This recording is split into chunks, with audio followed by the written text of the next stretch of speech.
Okey, bismillahirrahmanirrahim. Assalamualaikum warahmatullahi wabarakatuh. Salam sejahtera semua.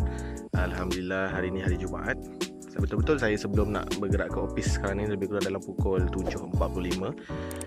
Jadi agak dah mula panas sikit Tapi cuaca sekarang tak berapa menentu.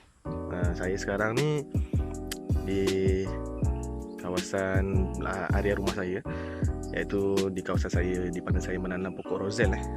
Kalau anda semua boleh nampak dekat belakang ni, semua adalah pokok rozel. Pokok rozel ni adalah salah satu pokok yang biasanya kita buat air, kita buat jam, dan ianya kaya dengan vitamin C, mana ianya sangat bagus untuk kesihatan, untuk kulit anda, okey, dan juga untuk antibody dan macam-macam lagi khasiat yang menarik. Dan saya cuba tanam pokok rozel ni untuk dikomersialkan menjadi air minuman dan juga jam. Okey, sebab sekarang permintaan agak tinggi, jadi saya cuba tanam. Dan saya, alhamdulillah, rozel yang saya tanam ni dah berusia lebih kurang dalam 4 bulan, 4 ke 5 bulan, dan hasilnya sangat memberangsangkan lah. Saya tak sangka baja yang saya buat ni, baja yang saya cuba pada pokok rozel ni sangat memberangsangkan dan memberi hasil yang lumayan. Jom kita tengok dulu. Okey, jadi bagi sesiapa yang tak pernah lagi tengok pokok rozel atau tak pernah ada pokok rozel, inilah dia pokok rozel Jadi saya gunakan baja telur. Baja telur iaitu baja kalsium lah. Baja kalsium yang saya buat sendiri untuk saya disembuh. Baja kalsium ni fungsinya untuk merangsang pertumbuhan bunga pada pokok dan juga membuatkan pokok itu lebih tahan penyakit.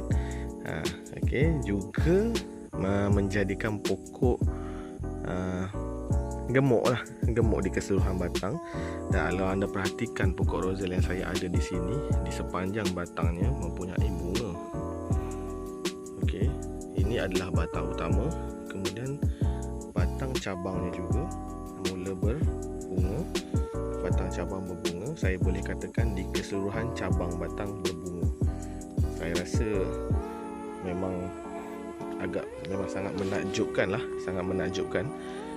Okey, itu dia bunga di pokok rozel saya. Dan ini bukan satu pokok sahaja, panjangnya. Okey, InsyaAllah kurang lebih dalam masa 2 minggu lagi saya dah boleh petik dah bunga ni untuk diproses, untuk dijadikan mungkin jam ataupun cordial air. Okey, saya nak tunjuk. Dan juga ada beberapa individu yang minat untuk menjadikan rozel ni sebagai ulam. Maknanya dia cuma makan macam tu je, makan dengan nasi. Okey, rasanya sedikit masam, sedikit masam, dan adalah manis-manis sikit kot. Tapi bila kita dah buat jam, kita rebus dia dengan air, kemudian kita tambah dengan gula lah, dia akan jadi manis. Alhamdulillah. Saya rasa kalau dikira sepanjang ni, sehingga depan sana saya tanam rozel. Okey, daripada depan sana ke belakang kurang lebih dalam 50 meter. Saya rasa jika saya petik atau tuai hasilnya, kurang lebih saya akan dapat lebih kurang 10 kilo. Mungkin lebih lagi daripada tu. Okey.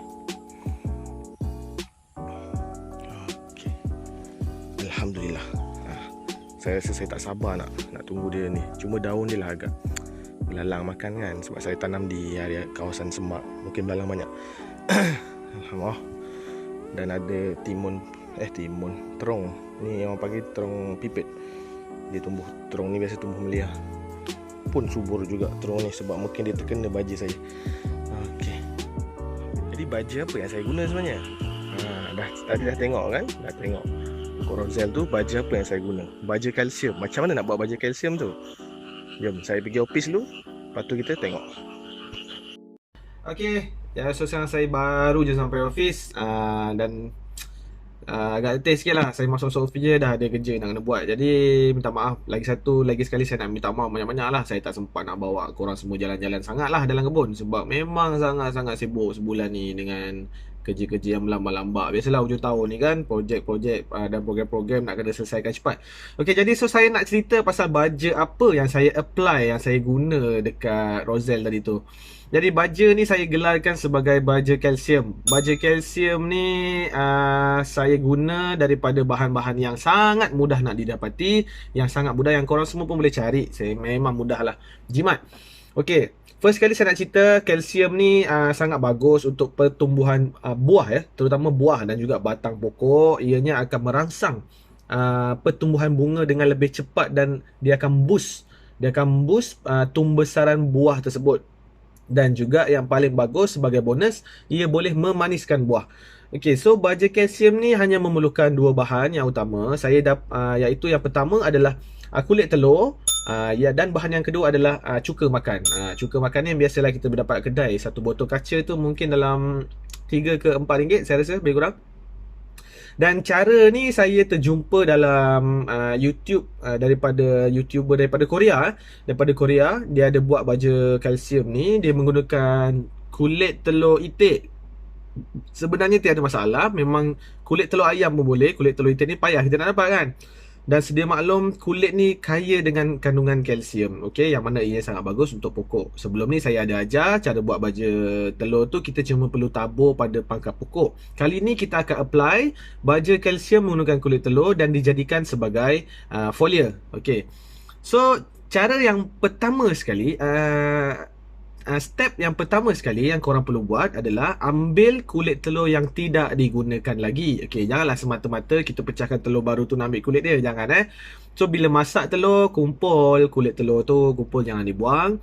Kemudian kita pecahkan kepada serpihan-serpihan kecil ya. Setelah dipecahkan menjadi serpihan-serpihan kecil, atau boleh tumbuk atau boleh genggam macam itu saja, digoreng tanpa minyak ataupun kita panggil disangan ataupun disangai. Okey, tengok tempat lah. Digoreng tanpa minyak sehingga warna kulit telur tersebut berubah menjadi keperang-perangan, sedikit gelap lah daripada asal. Okey, selepas itu pastikan anda goreng dengan api yang sederhana ataupun perlahan, dikuatiri kulit tersebut akan hangus. Jadi selepas digoreng sehingga warna keperang-perangan, kita biarkan seketika sehingga kulit tersebut sejuk ya. Okey, itu adalah step pertama. Step yang kedua adalah sediakan cuka makan. Masukkan cuka makan tersebut ke dalam bekas yang korang nak letak baja ni lah. Dalam balang lah, sesuainya dalam balang. Dan pastikan balang tersebut agak tebal lah. Balang jernih lah, balang berwarna ke tak kisah tu pula, tapi saya suka letak pada balang yang jernih.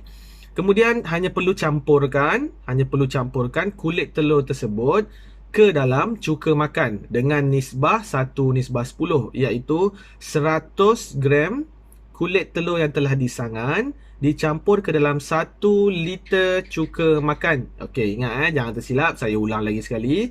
100 gram kulit telur yang telah disangan dicampur ke dalam 1 liter cuka makan. Okey, selepas dicampur, anda akan perhatikan, anda akan perasan, anda akan mendapati kulit telur akan bereaksi terhadap cuka makan dan akan mengeluarkan buih ya. Dia akan mengeluarkan buih dan dia akan mengeluarkan gas. Okey, jadi ini adalah perkara normal. Jangan risau, dia takkan meletup. Jadi inilah yang dikatakan kalsium itu diekstrak oleh reaksi kimia dengan cuka makan. Jadi apabila ianya diekstrak, kandungan kalsium tu akan terkumpul pada cuka makan dan tidak lagi pada kulit telur. Okey. Jadi selepas itu dibiarkan ditutup balang atau bekas tersebut dengan kain sahaja. Ibaratnya macam ini adalah balang.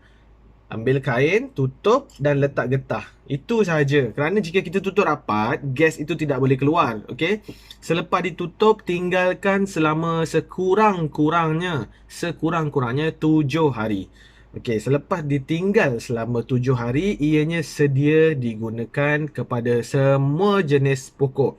Ianya adalah baja yang saya boleh katakan sesuai pada semua jenis pokok, terutama pokok-pokok yang berbuah. pokok-pokok sayur yang berbuah ataupun pokok bunga juga boleh, bunga ros, bunga orkid, tiada masalah. Jadi cara menggunakan dia macam mana? Okey, cara menggunakan dia sama seperti baja foliar lain, iaitu 10 ml baja kalsium dicampur dengan 1 liter air. Kemudian disembur keseluruhan pokok, terutama di bahagian bawah daun, di batang daun dan di celah-celah bunga yang terselit lah. Contoh di celah-celah putik bunga kan, sembur je kat dalam tu. Jadi insya-Allah hasil yang sangat memberasakan akan keluar.